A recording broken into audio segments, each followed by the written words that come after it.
Bienvenidos a la sesión introductoria de la certificación en línea en habilidades esenciales para investigar y publicar.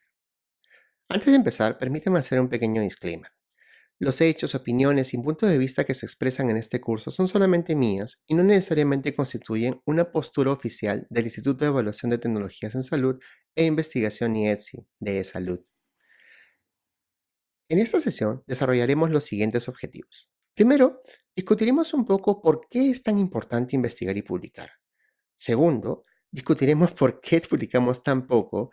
Y tercero, presentaremos la certificación en línea en habilidades esenciales para investigar y publicar como una alternativa de solución para promover la investigación en salud en el Perú. Arranquemos. ¿Por qué es tan importante investigar y publicar? Primero, competitividad laboral. ¿Cómo? Mejorando sus competencias profesionales, su excelencia académica y sobre todo su calidad como persona. Estos tres atributos son extremadamente valiosos en el mercado laboral. Segundo, porque mejora su currículum. Y acá vamos a detenernos un poquito a explicar un poco por qué decimos esto. Ustedes cuando llevan su carrera cosechan una serie de habilidades que le permiten ejercer esa carrera profesional, pero al final de la carrera todos salen con el mismo título, con el mismo grado académico. En el caso de los estudiantes de medicina, todos salen con el grado académico de MD, Medical Doctor. Y si solamente se dedican a estudiar medicina, todo el resto de su currículum lo van a tener en blanco. Pero si durante la carrera ustedes hacen investigación, van a poder llenar espacios en su currículum que sus pares no van a poder llenar. Por ejemplo, veamos, hay diferentes formatos de currículums. Cuando ustedes apliquen a un trabajo, instituciones como la OMS, la Fundación de Bill y Melinda Gates, el Instituto Nacional de Salud, todos tienen un formato específico que permite comparar a los aplicantes de manera un poco más objetiva. Sin ese formato, uno puede hacer un currículum muy bonito, muy brillante, muy detallado, el otro puede ser muy conciso y es un poco más difícil compararlo. Por ejemplo, cuando los investigadores competimos por un financiamiento de los Institutos Nacionales de Salud de los Estados Unidos, nos obligan a formar un BioSketch. Este BioSketch tiene un formato específico que solo permite llenar 5 cosas. Lo primero que nos permite llenar son los grados y títulos. Es decir, si ustedes son médicos nada más, MD. Adicionalmente, nos permite decir cuál es nuestra meta de vida, cuál es nuestra visión personal, cómo nos vemos nosotros de acá a 10, 15 años y hasta qué punto queremos llegar en nuestra carrera y cómo queremos aplicar nuestros conocimientos para el beneficio de nuestras poblaciones. Tercero, sus posiciones y honores. Posiciones, cuántos trabajos remunerados han desarrollado, y honores, cuántas veces han sido reconocidos por sus pares por haber hecho algo extraordinario. Tercero, cuántas publicaciones han realizado a la fecha durante su carrera. Y aquí es importantísimo que ustedes entiendan de que publicaciones para efectos de investigación son publicaciones científicas en revistas revisadas por pares e indizadas. Cuando decimos indizadas, quiere decir que son verificables, que ustedes pueden ingresar en una base de datos, ubicar el artículo, leerlo, hacer lectura crítica de los mismos y medir la calidad de aquella publicación. Si una publicación, uno puede tener pocas publicaciones, pero esas publicaciones son de alto impacto, la contribución a la ciencia que está haciendo es mucho mayor. Si tienes muchas publicaciones, pero estas publicaciones no han sido citadas o no han tenido el impacto que deberían haber tenido, probablemente tu impacto en la toma de decisiones ha sido menor. Y finalmente, ¿cuántas veces una institución ha confiado en ustedes para que empiecen y terminen un proyecto de investigación? Esto es extremadamente valioso porque no cualquiera recibe financiamiento. Tienes que cultivar tu currículum, competir, ser reconocido, presentar una idea innovadora, que esta se acoja a las reglas de juego de esa convocatoria y finalmente llevar a cabo la investigación y publicarla. Estas 5 cosas permiten a estos evaluadores distinguir qué investigador ha presentado la mejor propuesta y poder otorgarle un financiamiento. Entonces, la pregunta del millón es, si ustedes han llevado su carrera profesional y han planificado durante todo ese proceso cultivar su currículum, muchas veces van a tomar decisiones entre una opción A y una opción B, siendo la opción A aquella que tiene un impacto en su currículum y siendo la opción B aquella que no lo tiene. Si tienen la oportunidad de tomar decisiones, si tienen las cosas claras, probablemente escojan aquellas opciones que le permiten tener un impacto en su currículum y por ende terminar su carrera con un currículum más cultivado y con ello elevar su competitividad laboral y la posibilidad de que un empleador los escoja a ustedes y no uno de sus pares. Otro aspecto por el cual vale la pena hacer investigación es porque acelera su desarrollo profesional. En el caso específico de los profesionales de la salud, mejora su toma de decisiones en salud. ¿Por qué? Porque al hacer investigación están obligados a adquirir una serie de habilidades que justamente van dirigidas a que mejoren su toma de decisiones. Por ejemplo, la capacidad de hacer revisiones sistemáticas de literatura, encontrar la mejor evidencia para tomar decisiones. Segundo, una vez conseguida esa evidencia, hacer lectura crítica, que entiendan realmente qué es lo que dice aquella publicación. Y tercero, que haciendo una síntesis de toda la evidencia disponible, puedan practicar lo que se llama como medicina basada en evidencias. Uno no investiga solo, ustedes siempre van a investigar en grupo y siempre van a tener una persona que ustedes escogen como un mentor y esta persona los va a guiar en este camino maravilloso que es desarrollar la carrera de ciencia de la salud o en la carrera de investigación. Y esto no es un aspecto específicamente de la carrera o de la investigación propiamente dicha, sino que busca tener un desarrollo integral, que ustedes aprendan un poco sobre hacer investigación, cómo desarrollar, cómo comportarse en grupos profesionales, cómo liderar grupos de personas, etcétera, y etcétera. Durante ese proceso van a cultivar su identidad científica, van a tener que escoger un nombre científico, cultivar sus publicaciones y así hacerse un nombre y crearse un perfil profesional. Van a desarrollar habilidades como diseño de estudios, interpretación de resultados, cómo comunicar los resultados y presentarlos en congresos, en revistas, en periódicos, etcétera, y etcétera. Y van a mejorar su rendimiento académico. Y acá permítame detenerme en un pequeño detalle. Sí, hay evidencia que demuestra que hay una asociación fuerte entre aquellos que hacen investigación durante la carrera y aquellos que tienen un mayor ranking. La pregunta de millón es la direccionalidad, ¿no? Si aquellas personas que por tener un mayor ranking están más predispuestas a publicar o la inversa de que precisamente porque publican mejora tu ranking. Eso todavía no se sabe, pero la evidencia es muy contundente con respecto a que aquellos que hacen investigación tienen un mejor rendimiento académico. Y por último, acelerar su desarrollo personal. ¿Por qué? Porque dedicarse a investigación es entrar en un mundo altamente competitivo que requiere que tú hagas cosas como comportarte como un verdadero profesional. Y es decir, cuando escribes un artículo tienes que prestar muchísima atención a los detalles, seguir las instrucciones para el autor, que todo esté debidamente formateado, que todo tenga que respetar las reglas de juego. No solamente participar de una investigación, sino participar de un grupo de investigación y trabajar en equipo. Cuando uno es investigador, siempre va a estar participando de diferentes grupos humanos y tu capacidad de desenvolverte para velar por el cumplimiento de las metas es algo extremadamente valioso en el mercado laboral. Y por último, la pasión por el trabajo. Si tú escoges algo que te gusta, lo vas a hacer muchísimo mejor que si no te gusta. Resiliencia. Si ustedes alguna vez han intentado publicar un artículo, se van a dar cuenta de que muchas veces los van a rechazar. Manejar ese fracaso es importantísimo porque cada vez que te rechazan te dan la oportunidad de aprender porque te explican por qué te han rechazado. Y ustedes tienen que incorporar esa retroalimentación, producir segunda versión de ese artículo e intentar volverlo a mandar a otra revista hasta que por fin me es publicada y durante ese proceso han aprendido muchísimo sobre efectivamente qué aspectos de su investigación tenían que mejorar. Este aprendizaje es continuo y requiere que ustedes sean tenaces porque si se rinden al primer rechazo nunca van a publicar.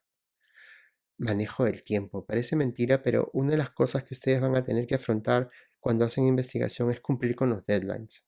Los deadlines son duros y ahí sí, si ustedes tienen que enviar un abstract en determinada fecha, tal hora, es un software el que lo fija el deadline. Automáticamente pasado ese deadline se apaga y no hay posibilidad de que envíen. Entonces tienen que acostumbrarse a cumplir con las fechas límite.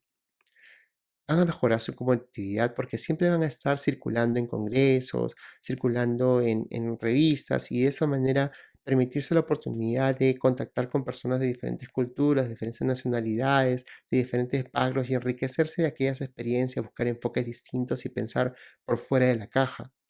y a la vez tienen que seguir reglas de juego. Si quieren publicar, tienen que seguir las normas para el autor, quieren ganar financiamiento, tienen que seguir las normas de la convocatoria.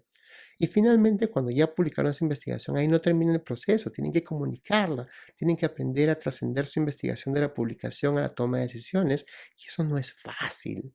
Parece mentira, pero muchas de las cosas que hacemos en salud pública mueren en la teoría porque nunca hemos tenido la oportunidad de trasladar ese conocimiento a la práctica por nuestras propias limitaciones de comunicación científica. Y el problema es este. Se publica muy poco, pero no se publica tan poco porque deberíamos publicar más y es muy fácil publicar más. No, no es así. Primero que nada, tenemos que reconocer que este proceso de investigación es un proceso que condena muchas ideas a quedar en el tintero porque ideas de investigación sobran. Muchas de ellas terminan siendo no factibles, no viables y eventualmente no progresan a lo que vendría a ser el proyecto, la pregunta de investigación. Una vez que ustedes tienen la pregunta de investigación y la contrastan con los antecedentes, muchas de estas preguntas mueren en el intento porque ya han sido respondidas, porque requieren mucho financiamiento y eso no es factible, y muy pocas de estas llegan a plantearse en un protocolo y eventualmente ese protocolo será aprobado.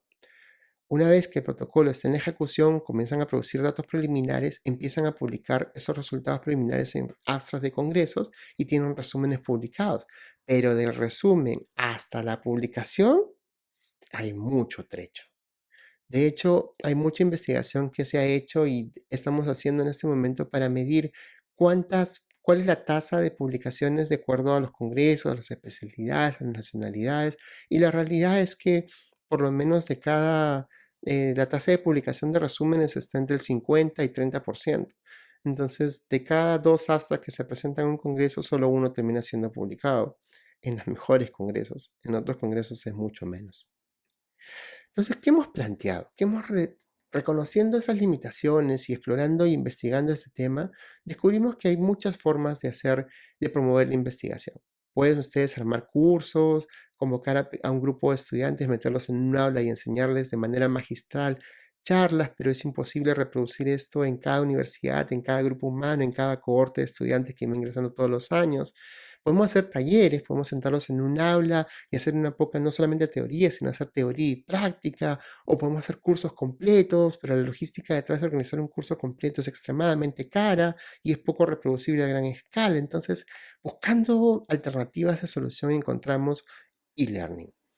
E-learning tiene la ventaja de que ustedes pueden planificar un curso, llevarlo a cabo y desarrollar objetivos didácticos de una manera progresiva y detallada. Ustedes han visto que de hace 10, 15 años hay plataformas enteras que se dedican a hacer capacitación continua mediante videos en Internet y plataformas como Coursera, como IDX y otras ya han desarrollado esa metodología de una manera mucho más científica y mucho más objetiva, validada, con evaluación de impacto y efectivamente aquellos estudiantes que llevan esos cursos aprenden. ¿Por qué? Porque hace algo que se conoce como Teaching as a Scholar, enseña cómo investigas. Entonces, cuando uno va desarrollando un curso, normalmente no se da la oportunidad de hacer evaluaciones durante el proceso de desarrollo, pero si ustedes son investigadores y quieren enseñar, lo primero que se van a preocupar es de que aquel contenido didáctico efectivamente trascienda a los estudiantes y estos aprendan. Entonces, si uno empieza a desarrollar cursos como investigamos, tiene que empezar por fases. Primero, plantear cuál es la necesidad de los contenidos. Segundo, en esta fase de desarrollo, delinear cuáles son el contenido temático, debería ser distribuido, cuántas sesiones, qué contenidos en cada sesión, etcétera, etcétera. Y luego ir depurando el mensaje. Ustedes saben que una clase de una hora probablemente garantiza que todo el contenido no se aprenda, y mucho menos si esta clase, estas palabras se las lleva el viento y no queda ningún registro gráfico que los estudiantes luego puedan revisar. Entonces, cuando uno tiene e-learning, tiene videos, tiene audios, pueden aplicar y adaptarse a sus necesidades de aprendizaje. Unos son más visuales, otros son más auditivos, otros son más dinámicos, requieren escribir, resumir, otros hacen una mixtura de estos métodos. Y para ello, cuando ustedes entran a una plataforma de e-learning, siempre van a ver, para aquellos que son auditivos, descargarse el audio, para aquellos que son muy visuales, ver los videos, para aquellos que son muy de escribir, imprimir las diapositivas, sacar el resaltador y hacer resúmenes y resaltar las cosas, etcétera, y etcétera. Entonces, durante esta fase de lanzamiento lo que se busca es ser más claros y concisos, reducir contenidos, reducir tiempos, mejorar formatos, etcétera, y etcétera. Cuando nos planteamos la necesidad de hacer este curso, realmente pasamos por una serie de limitaciones y nos dimos contra una realidad muy dura, que es el hecho de que hay barreras de idioma. Por ejemplo, la gran mayoría de estudiantes en las escuelas de medicina en el Perú no hablan inglés. Segundo, hay barreras de tecnologías, no todos saben codificar. Si quieres enseñar un software o enseñar cálculo de tamaño de muestra, usar un software pagado limita mucho el acceso a las herramientas. Si el software requiere o tiene muchas complicaciones de codificación, es extremadamente difícil enseñar código a estudiantes que nunca en su vida han tocado una computadora o diseñado nada parecido y diversas cosas. Pero para cada uno de esos problemas se ensayaron diferentes soluciones, se encontraron formas de poder transmitir ese conocimiento de una manera un poco más práctica. Pero la realidad es que tuvimos que hacer muchísimas iteraciones, 10 en total, y visitar una serie de universidades y ciudades del país para poder validar los contenidos del curso y luego para validar formato. Actualmente ya tenemos el curso lanzado y ustedes van a ser los beneficiarios directos a través de esta maravillosa iniciativa del IETSI de poder lanzar esto en su plataforma de e-learning en salud. Y finalmente llegaremos a la publicación del libro de texto y esto va a poder ser utilizado más adelante como un documento más de consulta. Esta certificación tiene módulos, en total tiene 8 módulos y desarrollan los siguientes ejes temáticos. Primero, partiendo por un insumo básico para hacer investigación. ¿Cuál es la pregunta de investigación que vamos a desarrollar? Y para ello enseñaremos las metodologías Pico y Finier que nos permiten no solamente estructurar la pregunta, sino también evaluar la calidad de las mismas. Luego revisaremos el tema de revisiones sistemáticas. Ustedes tienen que adquirir la habilidad de poder hacerlas y esto hay una metodología y teoría que reconocer y saber utilizar y luego utilizar herramientas tan poderosas como los gestores de referencia. Luego hablaremos un poco de esto de diseños de estudio porque es importantísimo que ustedes reconozcan qué diseño es el ideal para desarrollar su pregunta de investigación y escogerlo en la medida de sus limitaciones, que es factible, que es viable. Una de las cosas para evaluar factibilidad es específicamente el cálculo de tamaño de muestra, porque si ustedes tienen una idea clara de cuál es el mínimo número de sujetos, unidades de análisis que requieren para poder responder a su hipótesis, recién están en la posición de poder evaluar realmente cuánto dinero se requiere para llevar a cabo ese estudio. Una vez teniendo resultados, requieren tener la habilidad de analizar datos, y esto es enseñar un crash course de estadística es extremadamente difícil, pero hay herramientas que nos permiten hacer esto de una manera mucho más didáctica y rápida. Stata tiene una bondad muy particular que es los do files, que son códigos que puedes escribir y luego adaptar para su investigación y es muy fácil enseñarlo con ese tipo de plataformas. Redacción científica, no vamos a inventar la pólvora, hay mucha investigación detrás, hay estándares internacionales que ustedes tienen que reconocer y seguir y vamos a revisarlos uno por uno. Prevención de plagio. Desde el punto de vista ético, este es uno de los males endémicos en la investigación en el país y realmente es algo que tenemos que, lejos de penalizar, prevenir. Y finalmente, lectura crítica de evidencias. Y ahí, como les decía, para todos y cada uno de estos módulos, lo primero que vamos a hacer en todos los casos es revisar la teoría. Y en el caso de lectura crítica, hay una metodología que es altamente recomendable, precisamente para facilitar a los profesionales de la salud involucrarse en el tema de reconocer instrumentos para poder hacer una lectura crítica mucho más extensa y comprensiva de las evidencias producidas por cada tipo de literatura. Entonces, hasta aquí con la sesión introductoria. En la siguiente sesión empezaremos con el módulo 1, planteando la pregunta de investigación. Muchísimas gracias por su atención.